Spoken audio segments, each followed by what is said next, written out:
글쎄요. 지금 이제 국민의힘이 이번 총선에서 패배를 한 이후에 한동훈 전 국민의힘 비대위원장의 모습은 언론을 통해서 볼 수가 없습니다. 그런데 언론에서 사라진 한동훈 전 비대위원장을 두고 소위 개싸움 설전이 벌어지고 있습니다. 먼저 영상이 하나 준비가 되어 있습니다. 확인해 보시죠.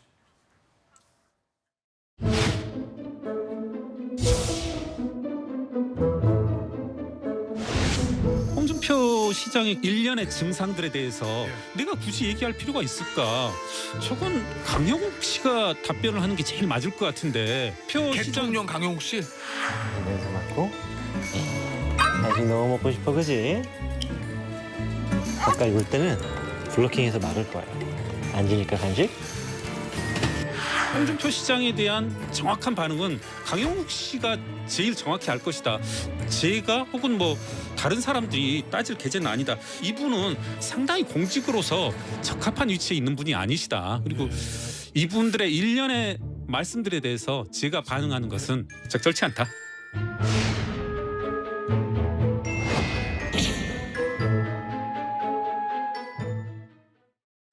자, 김경률 전 비대위원 그리고 홍준표 대구시장 이렇게 좀 설전을 벌이고 있는데 어제 이러한 이야기가 나왔습니다. 이제 김경률 전 국민의힘 비대위원은 한동훈 비대위원장 시절에 한동훈 비대위원장이 픽업했던 비대위원 아니겠습니까? 김경률 전 비대위원이 홍준표 대구시장을 향해서 그러니까 홍준표 대구시장이 최근에 왜 며칠간에 걸쳐서 연속적으로 한동훈 전 비대위원장을 겨냥하는 듯한 메시지를 소셜미디어에 올리지 않았습니까? 한동훈이요, 당의 선거를 말아먹었습니다. 셀카 놀이하고 다녔어요. 등등의 발언이었습니다. 그러자 김경률 전 비대위원이 홍준표 대구시장을 향해서 내가 굳이 그런 거에 대해서 얘기할 필요가 있겠습니까? 강영욱 씨가 답하는 게 맞지 않을까요? 그러니까 홍준표 대구시장을 김경률 전 비대위원은 개에 비유했다. 이런 해석이 자연스럽게 나왔습니다. 홍준표 대구시장 가만히 있지 않았어요. 내가요 세상을 오래 살다 보니까 분수도 모르는 개가 강아지가 사람 비난하는 것도 봅니다.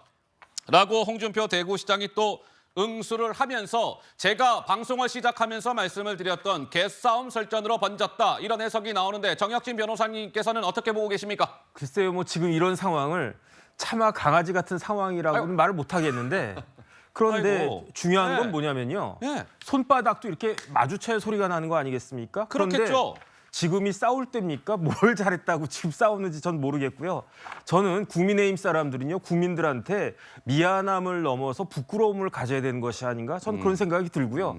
할 말이 많이 있을 수야 있겠죠. 많이 있을 수 예. 있겠지만 자숙해야 된다. 자숙해야 된다. 필요하다. 저는 그게 이제 국민들에 대한 도리가 아닌가 싶습니다. 그러니까 지금은 싸울 때가 아닙니다. 모두가 반성하고 자숙해야 할 시점입니다. 이제 정혁진 변호사님은 그러한 말씀을 주셨고, 자 그런데요, 홍준표 대구시장이 김경률 전 비대위원을 겨냥해서 어제 세상 오래 살다 보니까 분수 모르는 개가 사람을 비난하네요 라고 하면서 김경률 전 비대위원을 또 다시금 겨냥을 한 건데 잠깐만 홍준표 대구시장이 그간 그러고 보니까요, 이 개라는 표현을 여러 번 사용했습니다. 개가 짖어도 기차는 칙칙폭폭 달려갑니다. 이러한 발언입니다. 들어보시죠. 지사님 아까 쓰레기 발언은 책임지셔야 됩니다. 어디 지사가 그런 막말을 하고 있어? 그 앞에 쓰레기를 좀 치워달라는 겁니다. 네? 뭐가 쓰레기라? 좀 치워달라는 겁니다. 그리고 말 돌리는 거 봐라. 말 돌리다. 말 돌지 마세요. 책임지셔야 됩니다. 내가 책임질게. 네. 그 앞에 쓰레기를 좀 치워달라는 거예요. 그럼 그만 그 앞에 공무원들 쓰레기를. 본인들 그만 괴롭히고 사퇴하세요. 네? 개가지에서도 기차는 갑니다. 윤석열 정부 들어와서 덧보잡들이 너무 설쳐요. 대통령 믿고 덧보잡들이 설치는 바람에 덧보잡들이 나서서 중진도 궁지를 잡았다. 당이 지금 위계 질서가 다 깨지고 개판이 되고 있어요.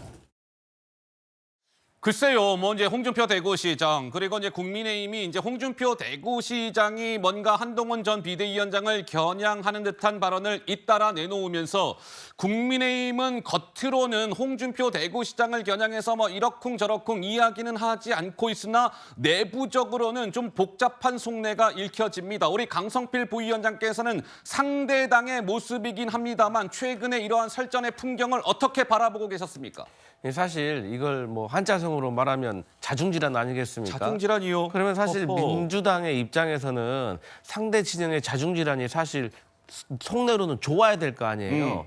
그런데 저희가 보기에도 정말 저래도 되나? 저거 진짜 저러는가? 좀 아이고. 걱정스러워요. 네.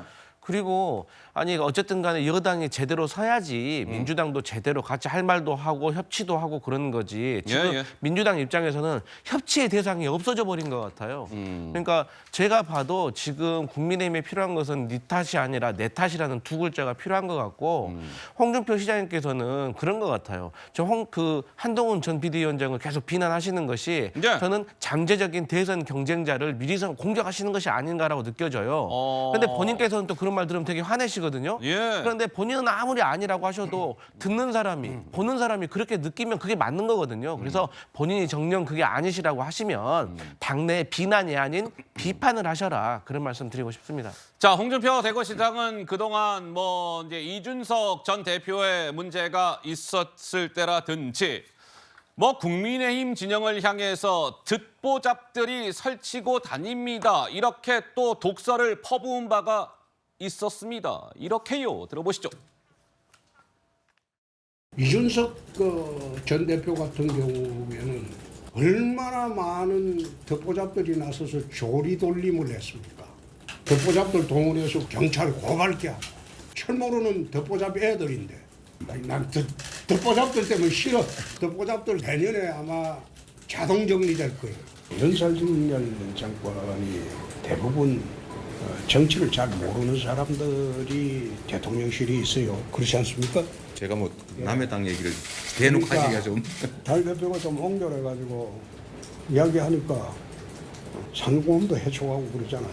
해촉된다고 해서 내가 할 말을 못하고 할 사람은 아니거든요.